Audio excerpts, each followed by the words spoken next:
It's possible for us to do an indirect microbial cell count in the laboratory. Remember, what we mean when we say an indirect count is that we're not going to actually count the cells. We're going to instead count something, some product associated with the cell, and then we're going to extrapolate back using math to determine cell number. There are three tools that we use when we do these indirect cell counts. The first one is called viable plate counting. The second one is called turbidity. And the third one is called PCR, or polymerase chain reaction. We're going to spend some time talking about viable plate counting because this is the technique that we're going to be doing in our lab exercise. We'll talk about the difference between spread plates and pore plates. We'll talk about the importance of doing a serial dilution on the original sample. We'll talk about how we can use filtration methods with certain samples. And we'll talk about these mathematical calculations that have to be done to extrapolate a viable plate count back to the number of cells in the original sample. We've already mentioned how turbidity can be useful in the laboratory, giving us information about whether or not cells are growing in culture. We talked about how you can hold up a tube full of broth, and simply by looking for turbidity, looking for cloudiness, you can know whether or not cells have been growing in that tube while the tube sat in the incubator. But we can also use turbidity to do an indirect cell count.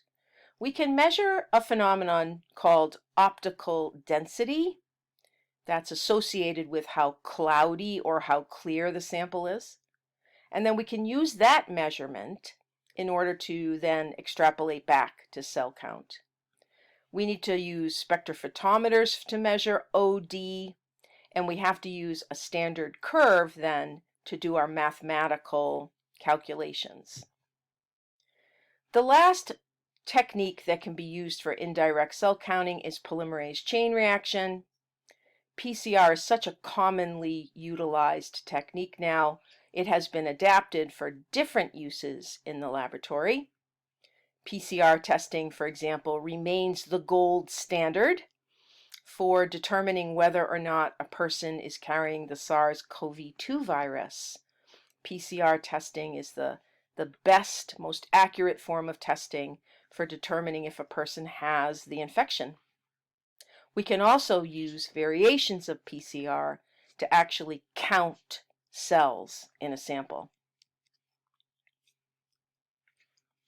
So the first kind of indirect measurement tool is the production of these viable plates, or these counting plates.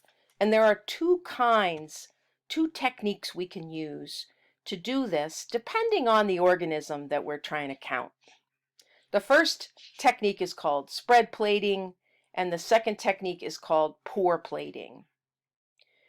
Remember, we've talked about how you would take a sample of microbial culture and do a quadrant streak plate. And the purpose of making a quadrant streak plate is to get isolated colonies. We talked about how we would use these colonies to help us identify the particular type of bacteria that might be in a sample. Spread plating and pore plating are very different from quadrant streak plating. In these techniques, rather than specifically spreading out the sample across 4 quadrants, we're going to spread the sample out across the entire agar surface. If you look at these first 3 drawings at the top of the slide, this demonstrates how to make a spread plate. We take an agar plate and we put a certain volume of our sample onto the surface of the agar. Then we're going to use a sterile tool called a hockey stick, and we're going to use that hockey stick to literally spread that sample all over every inch of that agar plate. The idea is you want to spread it out evenly across the surface. Now remember what you're doing when you do this. You are literally taking the cells that might be in this sample and you are spreading those cells as evenly as possible across the surface of the agar. So individual cells are going to land all over the surface of the agar. We take our plate and we do an incubation, again, typically 24 hours. And hopefully we get something that looks like this. Hopefully we're going to see individual colonies growing all over the surface of the agar. All right? That's what a typical spread plate is going to look like after you take it out of the incubator. This last image over here is taken through a light microscope, and we're just looking at some colonies growing on the plate. Now, the reason you would make a spread plate is because you want to count these colonies. You want to get a count of how many colonies grew while the plate was in the incubator, and then you would do some math in order to extrapolate back to the number of cells that were in the original sample. That's spread plating. Now, pore plating is just the same method, but with a twist. Sometimes we're working with microbes in the lab that don't have a very good relationship with oxygen. There are a lot of microbes that don't need oxygen for their metabolic activities. There are some microbes, in fact, that find oxygen quite toxic. There are some microbes that need oxygen, but they only need it in reduced concentrations. So it's hard to grow those kinds of organisms on the surface of an agar plate. They're going to get exposed to all of the oxygen in the air, and that is about 21%. There's about 20 to 21% oxygen in room air.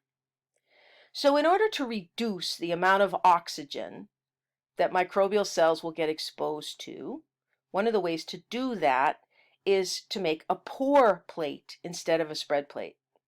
You put the sample into an empty agar dish or petri dish, sterilized of course. Then you pour liquid agar on top of those cells. You're going to allow the agar to harden, to cool off and harden. And what's going to happen is that's going to allow most of these cells to stay in or under the agar. And they'll be exposed to less oxygen than if they were on the surface. Now, when you pour this agar in, these cells are going to sort of swirl and mix with the agar as it solidifies. Some of the cells will actually end up on the surface, but most of them will end up either in or under the agar. Now, we're going to incubate that plate just like the spread plate, and we're going to get a very similar result, hopefully, which is many, many colonies growing.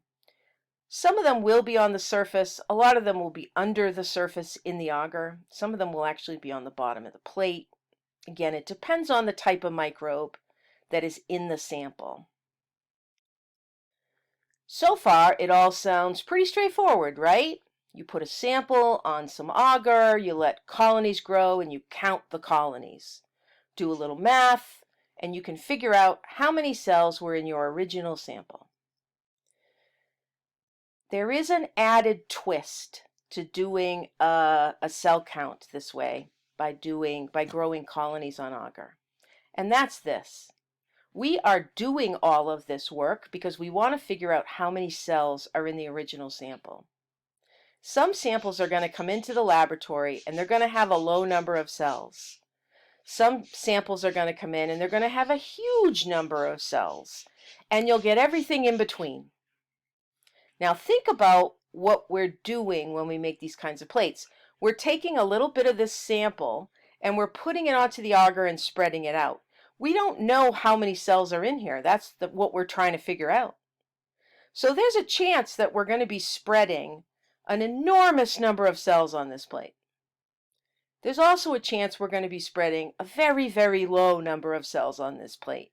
And again, everything in between. So we have to do something else in order to maximize our effectiveness at counting these colonies and determining these cells. On this slide, take a look down here at the drawing of all these different plates. Look at this plate over here. This is showing us what would happen if we took a sample out, if we took a subsample out of a sample that came into the laboratory that was just loaded with cells. We spread it out on an agar plate, we let it grow, and essentially what we're going to end up with is a plate that is just covered in bacterial growth. There will be so many colonies on that plate that they'll just be impossible to count.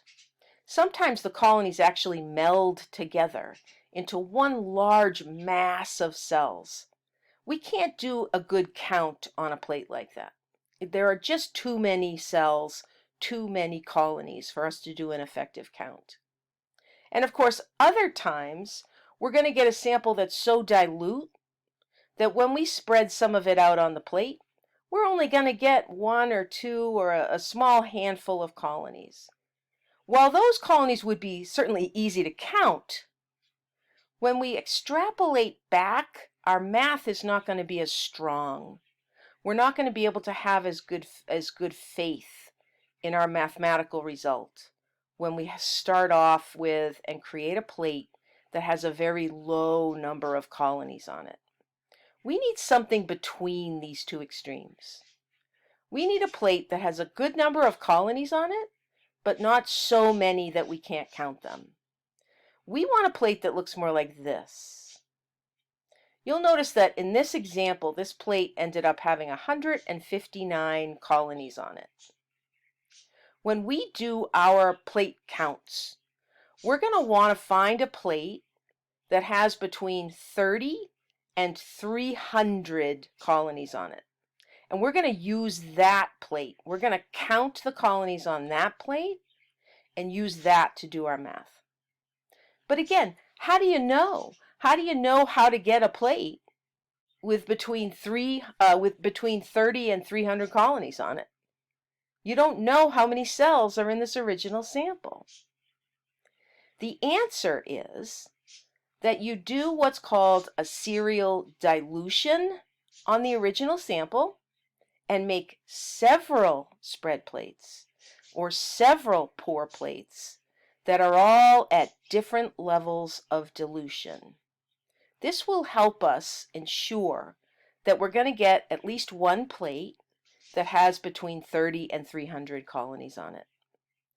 So let's take a look at how this is done. This technique is used all over laboratories, research laboratories, teaching laboratories, commercial and industrial laboratories, diagnostic laboratories. This is a very common technique in laboratory science. We take a sample that has something in it in some unknown quantity. In a microbiology lab, it's going to be cells of some unknown quantity. We're going to draw out a volume of that sample and put it into a tube. Now, in this case, we want to make what's called a 1:9 mix, so that in the tube we end up diluting the sample 10 times. Let's look at this math. We're going to draw 1 ml out of the original sample, and we're going to put it into a broth tube that has 9 mLs of broth. 1 ml of sample in 9 mLs of broth. That means that we have created a new mixture that has 10 mLs total in it, 1 plus 9, 10 mLs total, and one of those mLs is sample. So we have taken 1 ml of sample into 10 mLs total. That means we've diluted it 1 to 10, or 10 times. Another way to say that is that the dilution is 10 to the minus 1. Now, we're not done because we need a series of dilutions. We need to do a serial dilution.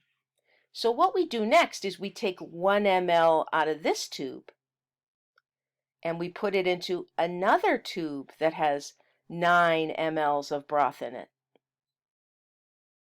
In other words, now we've diluted it again 10 times.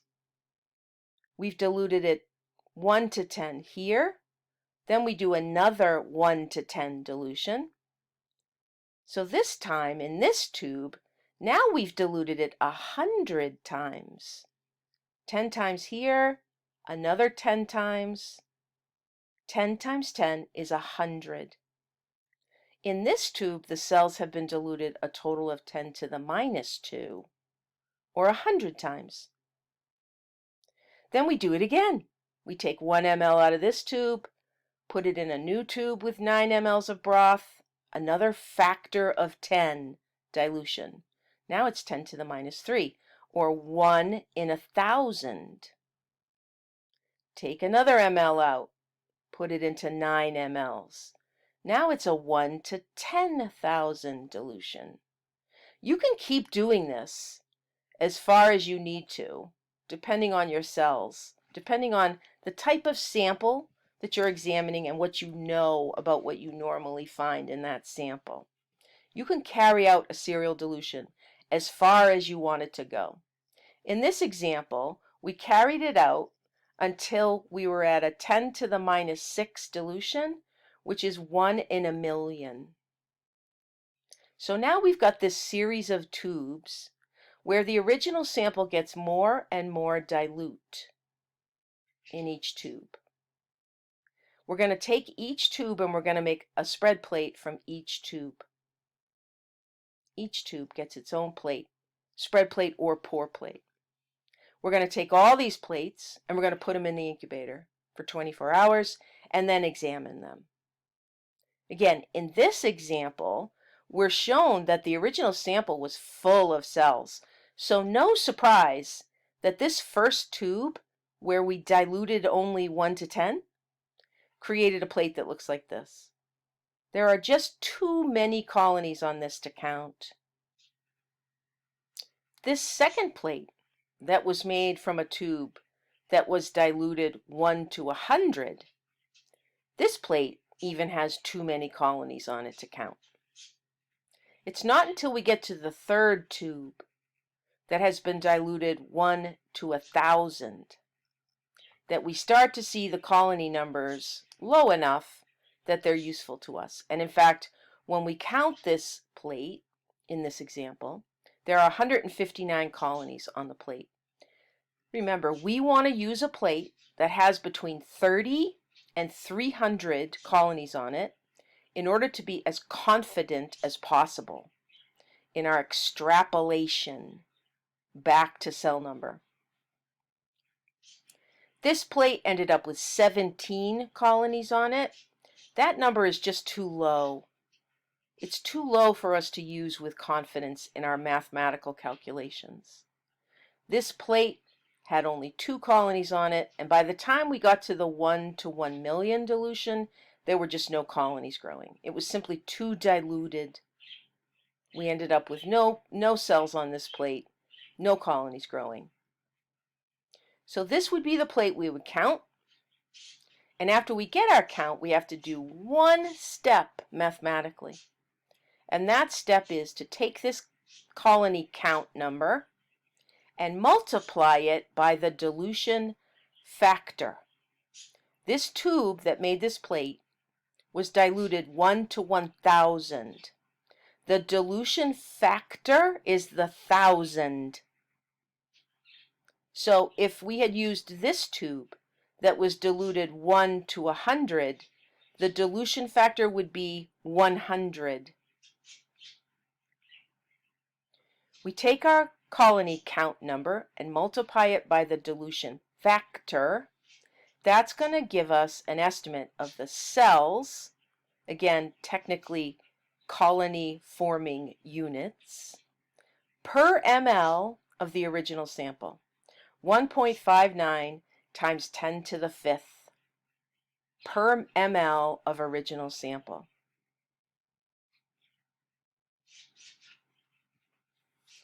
Let's look at a practice problem involving this type of work in the laboratory, this type of indirect cell counting. This is the type of question that might appear, for example, on an exam. You prepare a dilution series or a serial dilution of 6 tubes. The first tube is a 1 to 10. The second would be 1 to 100. The third would be 1 to 1,000. The sixth, again, would be 1 to 1,000,000.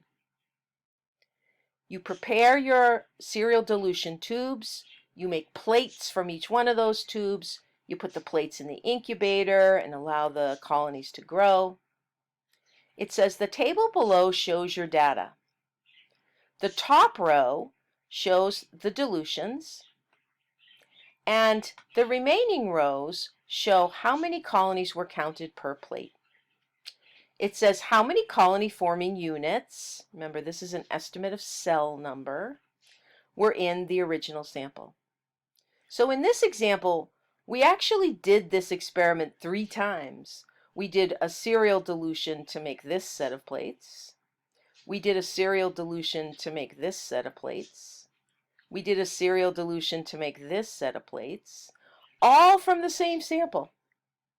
This is not uncommon. It's not uncommon for us to do a series of serial dilutions because then we can take an average. We can take an average of each one of these replicates. Again, to strengthen, statistically, to strengthen how much confidence we have in our result. Now, notice this strange designation in many of the cells in this table. TNTC. This stands for too numerous to count. Too numerous to count. There were too many colonies on the 1 to 10 plates. There were too many colonies on the 1 to 100 plates. And even the 1 to 1,000 plates. Too numerous to count. It's not until we get to this 4th set of plates that we start to see colony numbers that are in our 30 to 300 range.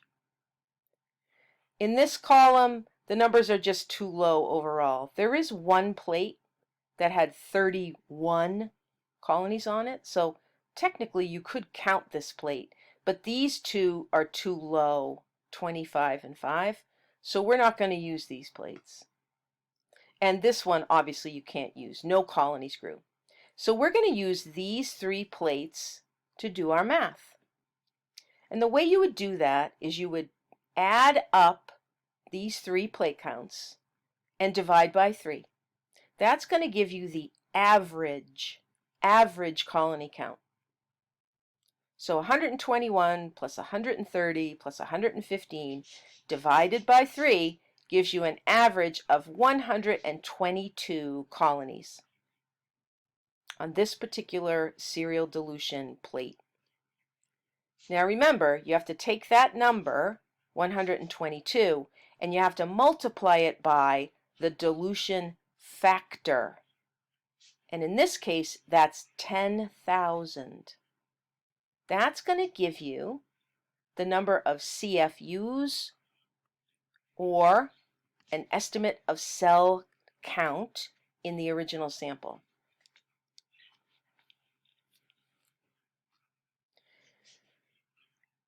Viable plate counting is a very, very common technique. The use of spread plates, the use of pour plates, it's done all the time, every day, across laboratories, across this country and around the world. Very, very common technique. You have to have someone doing the procedure who knows what they're doing. They have to be able to do a serial dilution, and they have to be able to competently make a spread plate or a pour plate. And then they have to count colonies. But it's really not that difficult if you think about it. And you can get a really nice estimate of how many cells were in the original sample without the need for an expensive flow cytometer or an expensive Coulter counter. The reason that we refer to these plates and this technique as viable counting is an important thing to make note of here. Remember, we're taking the original sample and we're putting it onto some kind of growth medium, some kind of agar that has nutrients in it to allow these cells to grow. So what's going to happen is only the living cells in the sample are going to be able to grow and produce a colony. Any dead cells in that sample, obviously, they're going to be in the sample, but they're not going to make a colony because they're dead. So one of the big advantages of doing this technique to count cells is that you're only counting the living cells, the viable cells. Remember, if I took that sample and I looked at it under a microscope, or I sent it through a flow cytometer, I'm going to get a count of all the cells in the sample. By doing spread plating or pore plating, by doing viable plate counting, I'm counting only the living cells. And that's really the information that we need to know. How many living microbial cells are in this sample? Remember, though, we also said that sometimes when we're doing environmental samples especially, we're going to have too few cells in the original sample to be able to get a good count. Imagine if you got a sample in, say, of municipal water, and it had a very low cell count in it to start, and you made a serial dilution of that sample. You're not going to get any colonies growing. You'll be lucky if you got any colonies growing at all because the original sample was very dilute. So you have to do something with very dilute samples before you try to count cells. And that's filtration. For very dilute samples, what we're going to do is we're going to pass the sample through a filter, a paper filter. You can take the sample, you can pour it through the filter, and it's going to collect all of the cells that are in that dilute sample. Then what you do is you take that piece of filter paper, you take it out of the filter device, and you simply place it onto a plate, an agar plate. The cells are in this filter paper, and the filter paper is made out of a material that will allow the cells to get the nutrients that are in the agar and grow. Now they're going to grow on the filter paper because that's where the cells are. But they'll survive because they can access the nutrients in the agar. So what happens is the next day when you take this plate out of the incubator, you're going to count colonies, but you're going to count the colonies that are growing on the filter paper. Now you have to do some extra math when you calculate cell number from an original sample that was filtered. You have to take into account the original volume that was passed through this filter in order to determine how many cells per ml, for example, are in the original sample.